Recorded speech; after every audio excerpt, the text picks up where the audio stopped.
네, 한 주간의 고민들 한 방에 해결해보는 시간 금주 한방 이어가 보도록 하겠습니다. 오늘도 수급통에서 이번 주 어떤 종목 크게 매수세가 돌았는지 수급 특징주들 체크해 보도록 하고요. 보내주신 두 가지 사연 나눠보면서 다음 주 시장 대비해 보도록 하겠습니다. 그럼 오늘도 금주 한방의 명의 권영우 대표와 함께 할게요. 대표님 안녕하세요. 안녕하세요. 이렇게 또 새해 저희가 또 활짝 문을 열었는데 시장이 너무나도 좋았습니다.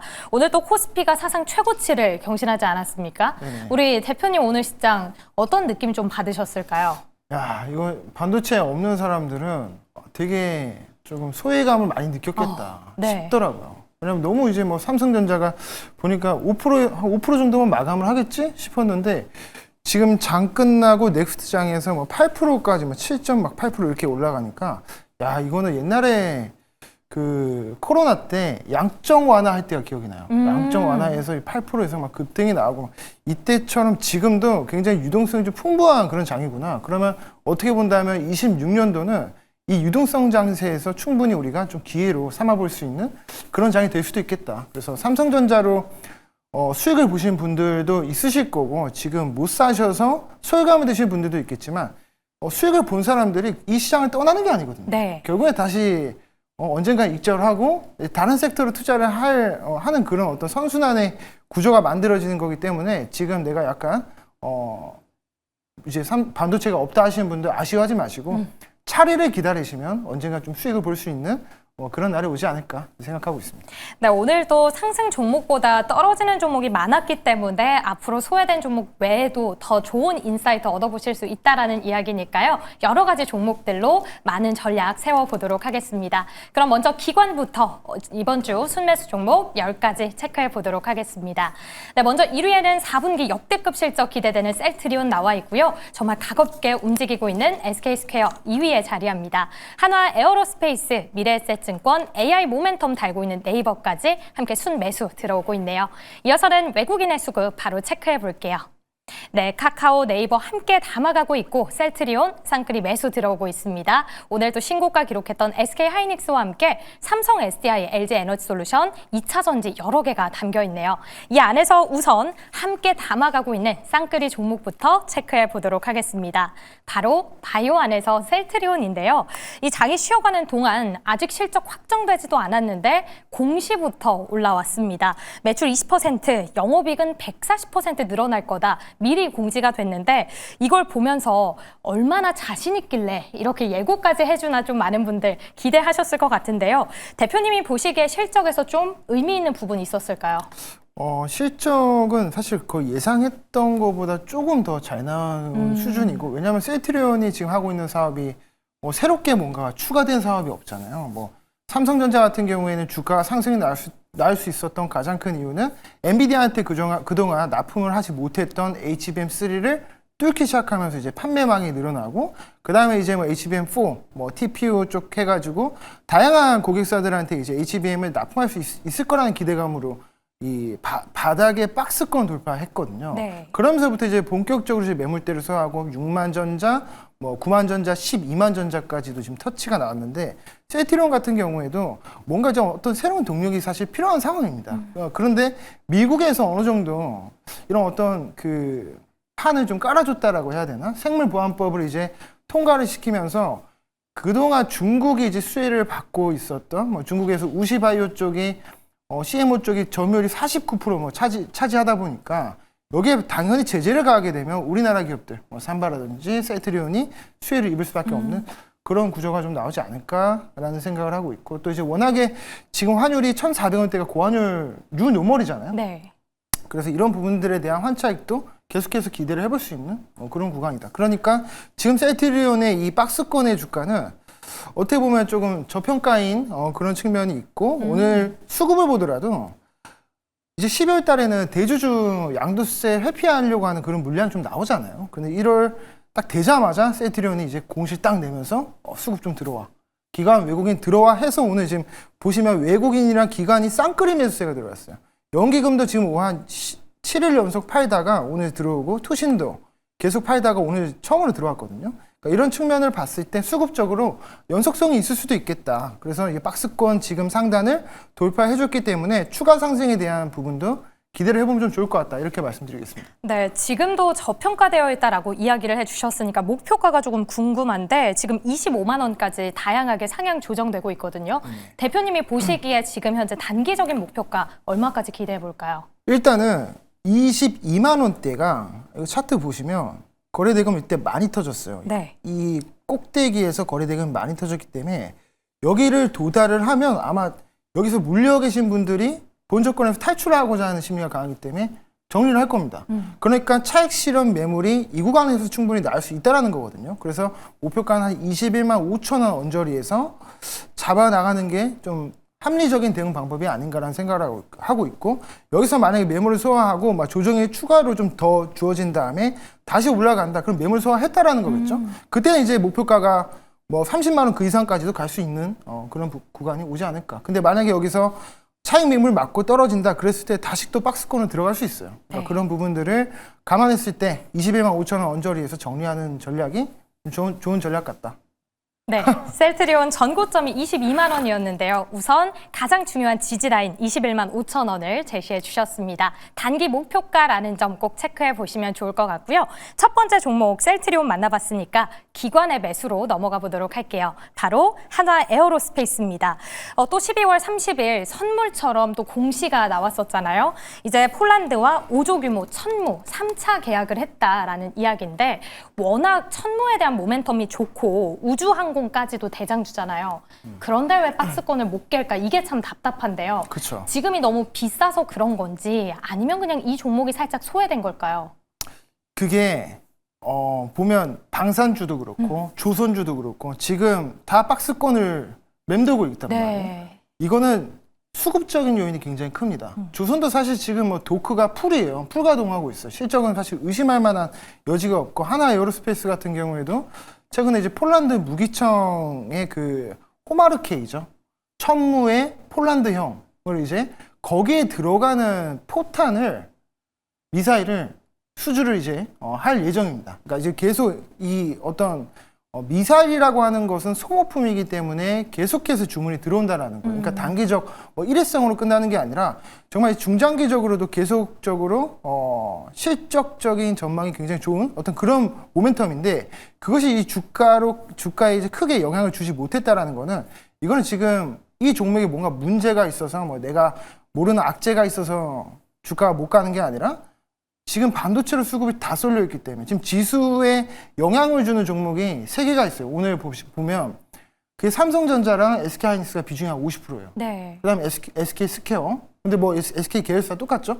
그렇기 때문에 지금 반도체가 수급을 다 가져왔기 때문에 나머지 섹터가 지금 소리를 받을 수밖에 없는 상황입니다. 그러니까 외국인 입장에서는 바스켓으로 담았을 때, 또 지수 선물에 베팅을 했을 때 어떤 종목을 끌어올려야 되냐라고 했을 때 가장 매력이 있는 거는 반도체밖에 없다라고 해서 외국인이 지금 프로그램 매수세로 좀 들어오고 있거든요. 네. 그러니까 그런 측면을 봤을 때 우리가 어떤 수급의 요인인 것이 이것을 어떤 추세가 깨졌음을 의미하는 것은 결코 아니다.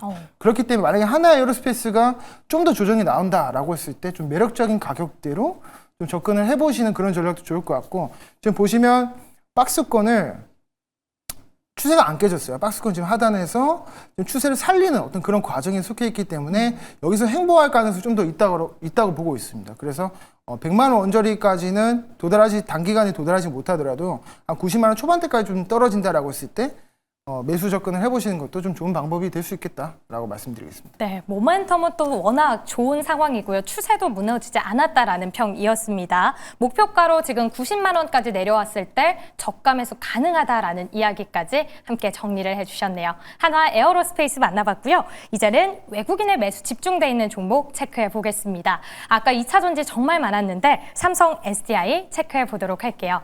6거래일 연속 순매수가 들어오고 있습니다. 사실 2차 전지가 최근에 흐름이 좋은가 생각을 해봤을 땐 오히려 악재가 계속 나오고 있거든요. LG 에너지 솔루션, LNF, 그리고 이번에는 포스코 퓨처엠까지 계속해서 계약 문제가 나오고 있는데요.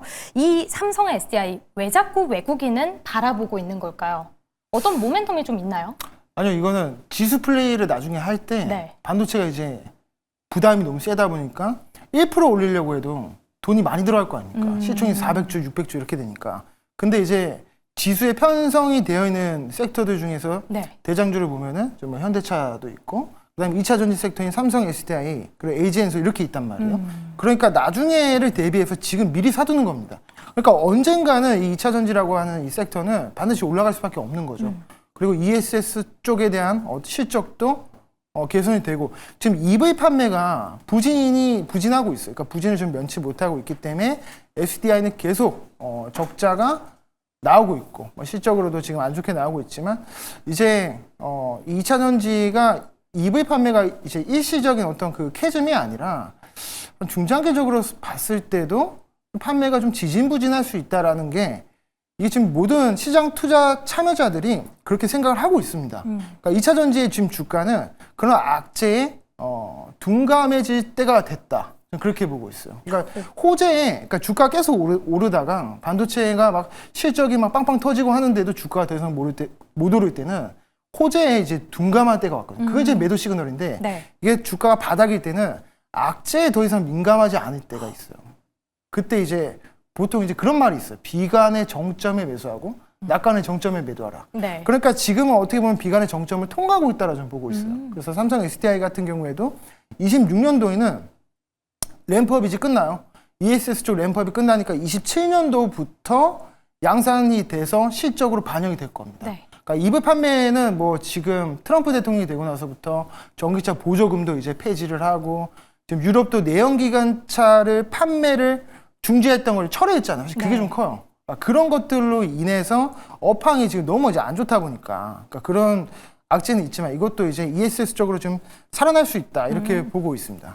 네, 아무래도 ESS 쪽에 저희가 기대를 좀 걸어봐야 될 것 같습니다. 일단 계약건에 대한 악재는 반영 구간에 있다라는 이야기니까요. 그 저가 매수할 수 있는 2차 전지 종목들 미리 좀 포착해 보시면 좋을 것 같습니다. 이렇게 저희 세 가지 종목들 다양하게 만나봤고요. 이제는 가장 중요한 두 가지 사연 만나보도록 할 텐데요. 먼저 저희에게 도착한 첫 번째 사연부터 화면 통해 만나보도록 하겠습니다. 네, 안녕하세요. 모두 새해 복 많이 받으세요. 저는 스튜디오 드래곤 상담 부탁드리고 싶어서 이렇게 편지를 띄워봅니다. 현재 스튜디오 드래곤 매수가는 47,500원 정도, 비중은 40% 정도입니다. 하반기부터는 실적도 턴어라운드 될 거라는 리포트를 보고 조금 길게 봐도 되겠다는 판단을 하고 7월에 매수를 한 건데요. 주가가 박스권을 횡보하는 듯 하다가 에이펙 때도 뭔가 반등을 시작하는 신용만 하고 지난해 말 결국 4만 원까지 내려갔습니다. 리포트들의 평가는 계속 긍정적이고 주가도 어느 정도 하방을 지지해주는 것 같아서 저가에서 추가 매수해서 매수가를 낮춰둔 상태인데요. 비중이 꽤 많이 커져버려서 고민입니다. 새해에는 이제 진짜 한알령도 풀린다고 하고 한중 정상회담도 개최된다고 하던데, 일단 매수가까지 오면 비중을 좀 줄여야 할지, 저항선인 49,000원까지는 올라와 줄 것 같은데 조금 더 기다려서 수익을 늘려도 될지 궁금합니다. 전문가님께서 이전 방송에서 엔터 쪽은 연예인이 사고 치는 것 때문에 리스크가 있다라고 하셨는데요. 콘텐츠는 어떻게 보고 계신지도 알려주시면 감사하겠습니다. 라고 보내주셨습니다. 저희 금주한방 애청자이신 것 같은데, 네, 일단 보내주셨던 종목부터 체크를 해보도록 하겠습니다. 스튜디오 드래곤 남겨주셨고 매수가가 47,500원에 40% 비중입니다. 이미 추가 매수를 했기 때문에 조금 살짝 부담스럽긴 한데요. 제가 리포트를 찾아봤더니 해외 성과도 좋고 제작비 절감 때문에 내년에 실적 좋다고 하더라고요. 네네. 이 종목만 봤을 때 OX 어떻게 주실까요? 일단 저는 5라고 보고 있습니다. 오, 어떤 이유가 좀 있을까요? 일단 손익비 관점에서 좋은 구간이라고 생각하고 있고, 차트상으로 봤을 때도 좀 저위험 구간이기도 하고, 지금 수급도 보면 기관에서 연속적으로 지금 수급이 들어오고 있습니다. 거의 한 20일 연속으로 매수세가 들어오고 있는 부분들, 그러니까 그런 부분들이 어떻게 보면은 이 스튜디오 드래곤이라고 하는 그런 종목이 지금 바닥에 있는 구간이구나라는 거를 수급적으로 좀 알려준다라고 생각을 하고 있어요. 그래서 그런 측면에서는 좀 긍정적이게 보고 있고, 지금 이제 OTT 시대잖아요. 네. 넷플릭스를 통해서 뭐 유튜브를 통해서 시청을 많이 하는 그런 시대다 보니까 이 OTT 쪽에서 승자를 누가 이제 왕자를 가지게 되냐를 따졌을 땐 당연히 뭐 넷플릭스가 되겠지만, 여기에 편성되어 있는 제작사 중에서 비중을 제일 많이 차지하고 있는 게 스튜디오 드래곤이고, 그리고 이제 지금 이 말씀하신 시청자님께서 제가 저번에 언급드렸던 것처럼 엔터주는 이제 그런 휴먼 리스크가 있잖아요. 네. 그러니까 휴먼 리스크에서 그나마 좀 그 회피할 수 있는 게 바로 이 컨텐츠도 그 한 분야라고 생각을 하고 있거든요. 근데 배우들도 약간 사건이 있을 경우에는 이 드라마가 방영을 아예 못할 수도 있잖아요. 그럼 이것도 휴먼 리스크 아닌가요? 근데 그거는 보통 그 휴먼 리스크는 이제 네. 나중에 이제 방영이 끝나고 나서 보통 터지고 오. 방영 중에는 웬만해서 잘 안 터집니다. 그리고 그 애초에 이런 제작사들은 계약을 할 때 그런 옵션을 기입을 하고 이제 계약을 네. 하는 거기 때문에 또 넷플릭스랑 계약을 하는 거거든요. 그래서 넷플릭스한테 이 부분에 대해서 미리 이제 그 옵션 계약금을 받고 혹은 로열티 측면에서는 나중에 뭐 로열티는 못 받을 수도 있겠죠. 사고 치면은. 근데 이제 선수금을 받기 때문에 그런 리스크는 좀 덜 할 수 있다라고 말씀드리고 싶고 그렇죠. 그래서 IP 쪽으로 관련해서 스튜디오 드래곤이 워낙에 이제 뭐 2022년도에는 마이네임 뭐 그런 것도 나오고 최근에 뭐 유명하다고 하는 그게 있죠. 막 2주 동안 지금 1위라고 하는 게 아마 오늘 주가가 오른 것도 그거 영향일 수도 있는데 네. 포콘의 셰프 오, 그런 게 또 있더라고요. 네. 보셨나요? 저 봤어요. 너무 재밌던데요. 아 그런가요? 네, 보셨어요. 아니 안 봤어요. 보진 않았는데 네. 주변에서 너무 재밌다 그래서 아 나도 봐야겠다 그렇게 생각은 네. 하고 있었어요. 꼭 보시길 바라겠고 콘텐츠는 또 엔터와 다르게 굉장히 좋게 보고 계신 것 같거든요. 그럼 2026년 콘텐츠 전망을 좀 한 줄로 이야기해 주신다면 명대사 한 하나 줄로? 또 남겨주시죠. 명대사요? 네. 콘텐츠요. 고민하면 안 돼요. 바로 얘기해 주시죠. 알겠습니다. 네. 일단 이게 생각이 안 나네요. 네. 그럼 근데 콘텐츠 어떻게 보시고 계실까요? 일단은 콘텐츠는 네. 이번 올해는 그래도 IP 쪽 관련해서 그동안 너무 이제 주목을 못 받았기 때문에 이제 충분히 지금 주가가 이제 바닥이기 때문에 또 이제 이평선도 돌파했단 말이에요. 그런 관점에서 봤을 때는 약간의 상방은 열려 있다. 그러니까 한 10% 정도는 열려 있다라고 보고 있어. 네. 이게 뭐 중장기적으로 우상향하려면 아예 그냥 이 제작사들이 넷플릭스화가 돼 있어야 돼요. 그러니까 완전 OTT로 그냥 거듭나서 그래야 되는데 뭐 그것까지는 지금 못하니까 그러니까 단기적으로 한 5% 내지 10% 정도. 그러니까 5만 원대까지는 무난하게 좀 도달할 수 있을 거라고 보고 있고 이 구간에 도달하시면 익절을 하고 다른 종목으로 교체를 하시는 게 좋을 것 같습니다. 네, 알겠습니다. 일단 스튜디오 드래곤 5만 원 제시를 해주셨고요. 콘텐츠도 좋다라는 이야기였습니다. 오늘 또 관련된 종목이 잘 갔던 게 이제 한중 정상회담 임박했다라는 거였잖아요. 그래서 지금 엔터, 화장품, 게임까지 너무 잘 갔거든요. 여기서 저희가 저가 매수할 수 있는 섹터 어느 쪽에 있을까 좀 고민을 해봤거든요. 네네. 저는 게임이 그래도 저가 매수 괜찮지 않나 싶은데 대표님 선택은요? 게임은 별로인 것 같습니다. 그럼 어디 선택해 주실까요? 저는 이제 화장품 쪽. 화장품 안에서 개별 종목도 있어요?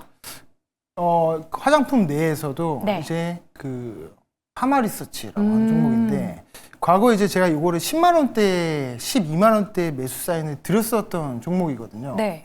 근데 고가 70만 원 찍었다가 한 조정이 한 38만 원대까지 나왔었어요.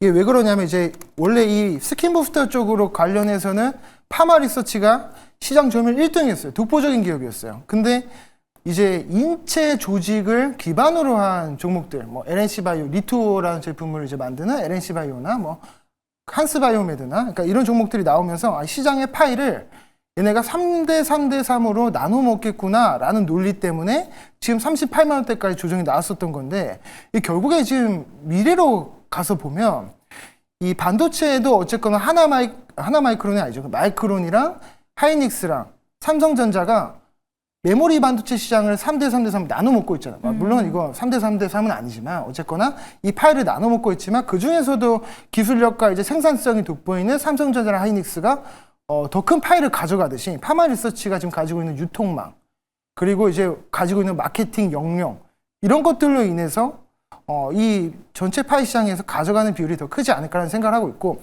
이 파이 자체도 전체 파이 시장이 커지면 당연히 실적은 올라갈 수밖에 없다라고 보고 있기 때문에 지금 뭐 중국 관광객이 계속 유입이 되는 것도 그렇고 지금 국빈 방문 다음 주에 국빈 방문에 대한 이벤트도 그렇고 그러니까 이런 부분들이 이제 좀 복합적으로 작용을 해서 지금 주가가 여기서 지금 바닥을 딛고 다시 한번 좀 리트라이 할 수 있는 상승으로 갈 수 있는 그런 국면이 되지 않을까라는 생각을 하고 있습니다. 그래서 고가를 71만 원인데 여기서 노멀하게 한 50만 원대까지는 충분히 반등이 나오고도 남는 그런 종목이다. 이렇게 말씀드리겠습니다. 네, 중국 소비주 안에서 또 화장품 선택해 주셨고 실적 측면에서 봤을 때 타마 리서치에 대한 인사이트까지 이렇게 얻어봤습니다. 첫 번째 사연 이렇게 정리해 보도록 하고요. 다음 사연 바로 체크해 보도록 할게요. 안녕하세요. 권영우 전문가님. 저는 국가의 부름을 받고 다음 달 입대를 앞둔 21살 휴학생입니다. 친구들이 군적금 든다고 할 때 저는 조금 다른 꿈을 꿨습니다. 남자는 한방이다. 주식으로 불려서 이 제대하면 멋지게 유럽 여행 한번 가보자 하고요.